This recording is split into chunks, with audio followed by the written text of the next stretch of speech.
Good morning, everybody. You are listening to K-Talk Radio, 1640 AM. I am your host, Yoshi Shiraki. This is the show, Utah Home Sweet Home.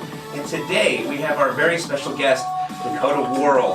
And guys, you are definitely going to want to listen in because this is very impressive of a story. I know little about Dakota. I don't know a ton. But what I do know is he's pretty amazing. And I'm excited to dive into this. So, without further ado, we are going to dive on in and hear Dakota's story. First of all, Dakota, thanks so much for being on the show today. Thanks for having me, Yoshi. I really appreciate it. Now, I'm going to ask you, if you don't mind, to talk right into the mic. These are like very sensitive mics. They captured a very small range. Okay, so, is that cord not long enough? There we go. I could bring that closer to you. All right, so, guys, what we're going to be talking about is the ins and outs of investing in commercial apartment buildings. We will be discussing the top questions Dakota is asked by young entrepreneurs. Now, Dakota's young himself, so I want to know how young these entrepreneurs are. When you talk about young entrepreneurs, are they 15? We get a lot of people under the age of 20 who end up buying their first investments with us. Nice. That's very nice. Awesome. Guys, Dakota's 24. I'm going to get into that later, but we're going to talk about this. How young he is, and that's why it's so impressive. We'll also be hearing about a nightmare story and the lesson you can learn from someone else's mistakes, and so much more. So let me tell you a little bit about Dakota. Dakota is an established multifamily real estate investor.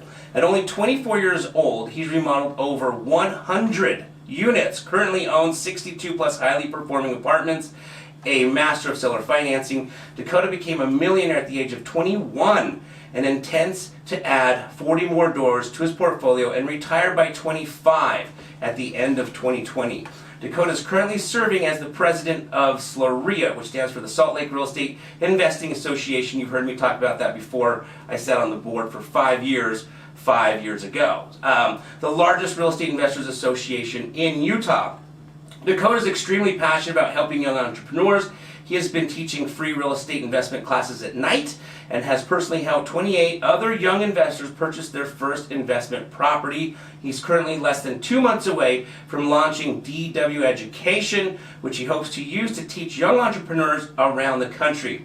Dakota works closely with Eternal Hope Nepal International, which is a 501c3 that helps and educate children in Nepal and bring them back up to grade level. He travels to Nepal every year to see the 10 children that he sponsors and track their progress. Eternal Hope Nepal International may even be featured in this year's General Conference. That is so cool. That is so cool. We had Randall on a few weeks ago, and he was telling us about Eternal Hope Nepal, and it's such an amazing charity and organization that you guys created. Yeah, Randall and Usha truly they're doing God's work out there. The first time I was a little bit skeptical, so I got on a plane and traveled with him to Nepal to see where the money was going, and I just couldn't believe the work that was being done out in the open air classrooms, and even just year to year, because I've gone a couple times now, seeing how the girls that I sponsor, how their English has progressed and how much happier and healthier they look, because there's a lot of medical and health camps that are being done through the charity as well, and it's truly impactful. That is awesome. That is awesome. Love hearing about that. Well, Dakota, I want to dive into this. People are dying to know, first of all, I'm dying to know how someone does what you do so young. But before we get into that, if you don't mind sharing, you work with a lot of young entrepreneurs. What are the top 3 questions you are typically asked by young entrepreneurs? And if you could elaborate a little bit on that. I've got the 3 questions in front of me, so if we could start with the first one, which is, how much money do I need to get started? What's your thoughts on that?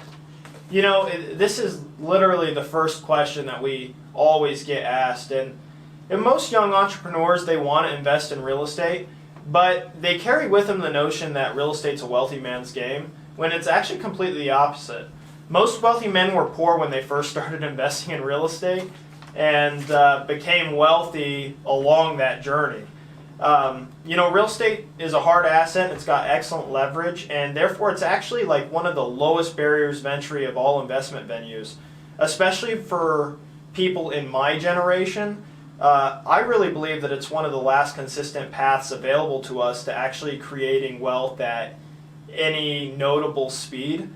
Between 3.5% down payments to start house hacking multi-units and being able to get city and state level grant programs, there really is nothing that should be stopping a young and hungry entrepreneur from breaking into this industry. That's awesome. That's awesome.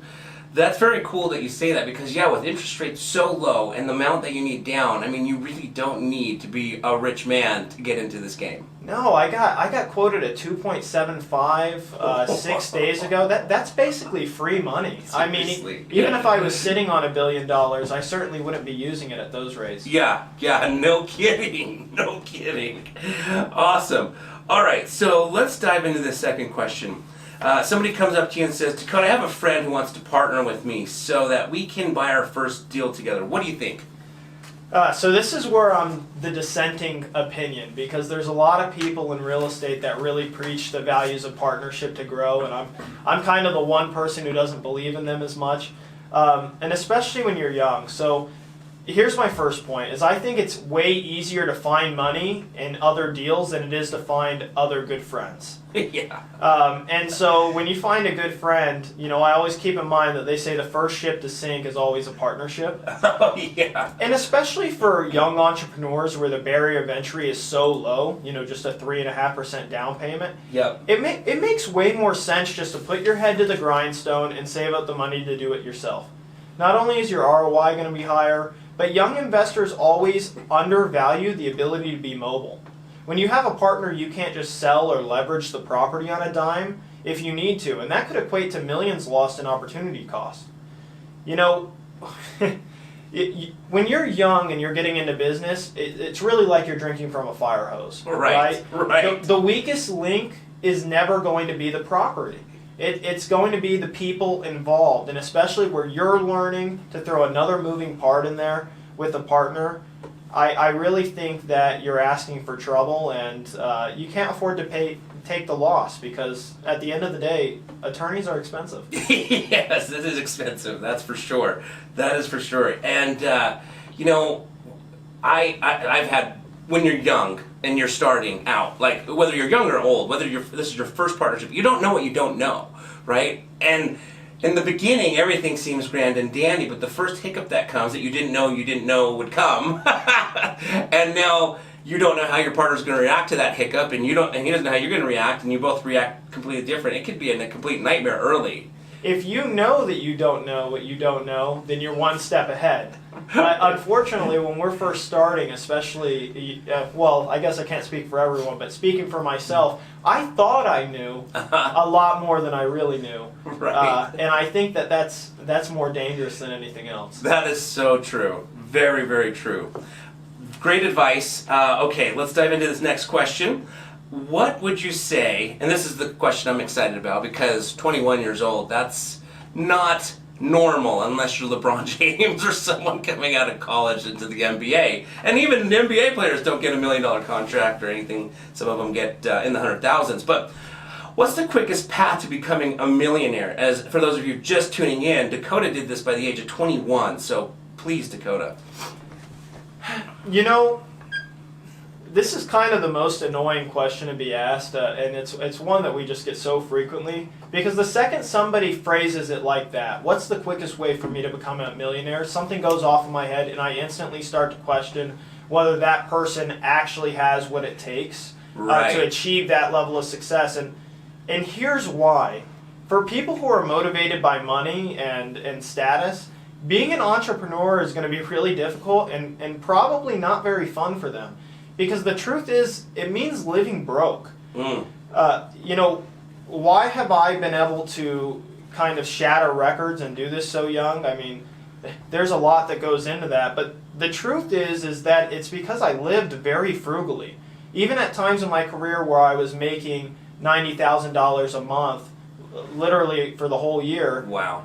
Hannah and I were living on $1,800 a month. Wow. We were slumming it, and there are a lot of people who make a lot more money than me, and they don't have nearly as much disposable income. Oh, so true. And so when we talked about you don't know what you don't know, right? Especially trying to grow this fast in a short period of time, there were tons of times where we got hit with things that we weren't prepared for. And if we had raised our cost of living to match our income, we wouldn't have survived. Yes. And so, the quickest way to become a millionaire, you're living lean, and you're spending 99% on your business and 1% on yourself, and you're just young and hungry. Awesome.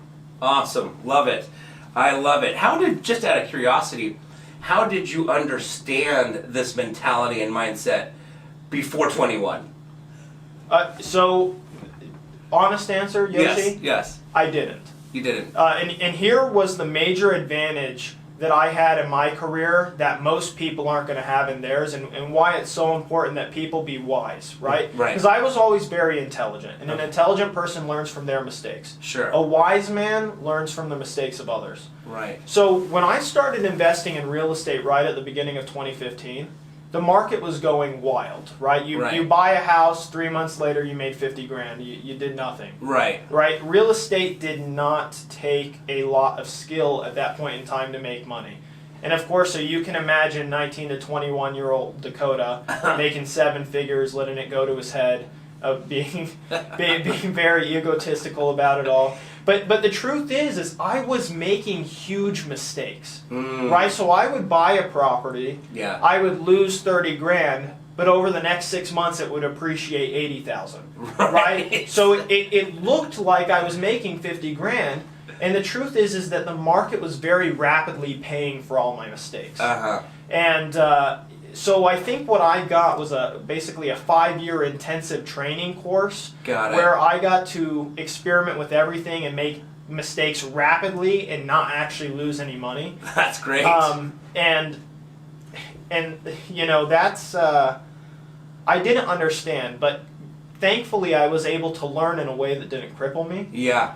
And now I'm quite good at it. Yes. But it wasn't something that happened like I woke up and one day understood real estate, because I'm still learning to this day. That's awesome. Wow, that's very cool. Very cool. It's interesting. I talk about with other investor friends of mine how, depending on the side of the fence you were on in that recession, the market was either very forgiving, and I should say when it was coming back up, the market was either very forgiving because you could make mistakes, but it was going up anyway. Or if you were at the other end where you had already bought a bunch of stuff and it was going down, that whole up and down thing was either very terrible or very forgiving for investors. So interesting, I love that. Okay, very cool. So you talked about how wise men learn from other people's mistakes. Guys, that's why the nightmare stories, that was fun for me, because I have plenty of nightmare stories, and I'd rather learn from somebody else's mistakes. So you're going to want to stay tuned. We're going to cut to commercial break. When we come back, we're going to hear from Dakota a nightmare story.